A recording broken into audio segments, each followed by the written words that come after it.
సత్య మార్గములో నేర్చుకున్న అనుభవమే పరిమళింపచేసి సాక్షిగా నిలిపాయి.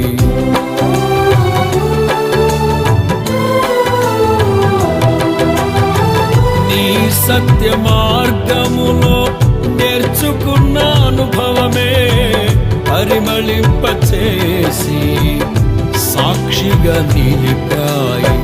కలత చెందక నిలిపినది నీ దివ్య దర్శనమే.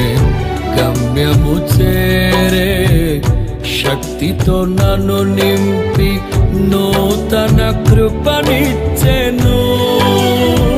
కలత చెందక నిలిపినది నీ దివ్య దర్శనం.